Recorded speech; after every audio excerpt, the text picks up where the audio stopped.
Je suis né en 1940, le 21 janvier. J'étais sous les bombardements donc à Brou-sur-Chantraine où je suis né.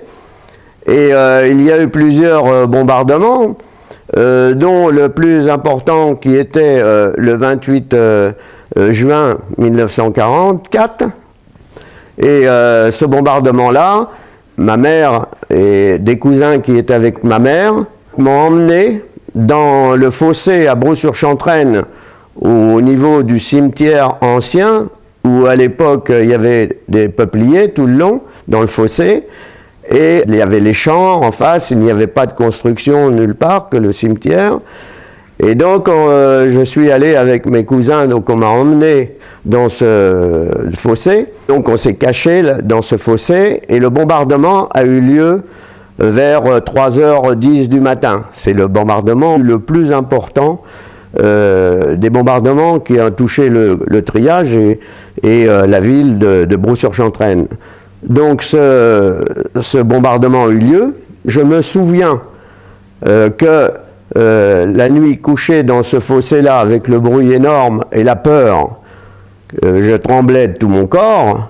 Et donc je peux dire aujourd'hui que aujourd'hui, le soleil qu'il y a là, la clarté qu'il y a, eh bien, c'était à 3h du matin dans la nuit de ce 28 juin 1944. Et j'ai encore l'odeur de la poudre dans le nez, tellement c'était important.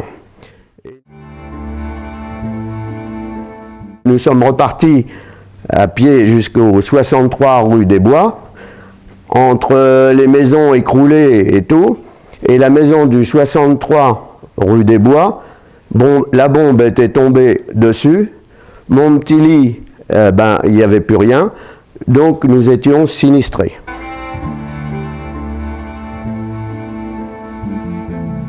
À l'époque, il fallait aller chercher à manger parce que, bien, on n'avait rien à manger. Donc, on allait où actuellement vous avez la Francilienne à la sortie de Le Pin, c'était que des champs.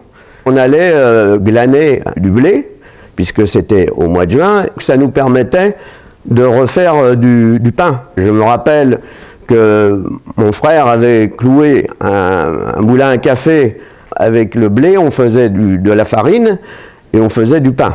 Mais dans cette intervention-là de glanage, en même temps, il y avait les avions qui, au-dessus, jetaient des papiers en aluminium pour dire qu'il y avait les bombardements ou qu'il fallait rentrer.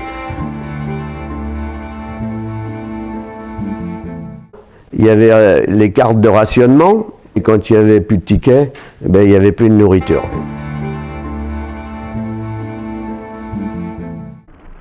J'invite tous les Français qui veulent rester libres à m'écouter et à me suivre. Vive la France, libre! Mon père m'a souvent parlé de l'appel du général de Gaulle et surtout sur un vieux poste de radio qu'il y avait à l'époque, ils écoutaient les messages et donc ils ont bien entendu l'appel du général de Gaulle. Et donc je me souviens très bien parce que avec la privation que nous avons eue quand on était petits, tous, pas de chocolat, pas de rien. On ne connaissait pas, à l'âge de la Libération, je n'avais jamais connu ce que c'était que le chocolat ou un bonbon. Et je me souviens que le jour de la Libération, donc on est descendu de cet appartement-là et on est allé dans la rue, il y avait les chars des Américains qui passaient. Et mon père avait réussi de faire derrière un peu un jardin avec des tomates et autres, et ça m'a marqué beaucoup, parce que les Américains, quand ils ont débarqué, ils avaient que des rations, ils n'avaient pas de légumes frais. Et en fait, mon père et puis ma mère sont montés enfin, ils ne sont pas montés sur le char. Moi, je suis monté sur le char, on m'a monté. Et donc mes parents ont donné des tomates. Et moi, pour la première fois, je savais ce que c'était un morceau de chocolat et j'étais dans les bras des Américains. J'ai pris la première fois du chocolat que j'ai pu manger et qui m'avait donné aussi un paquet de chewing-gum. En grandissant, ça a été ce reflet que je vous ai expliqué auparavant, cette nuit des bombardements, puis d'autres bombardements qu'il y a eu, qui m'ont fait très peur. J'ai toujours été marqué par cette chose de bombardement et de peur avec les Allemands, parce qu'on avait peur des Allemands.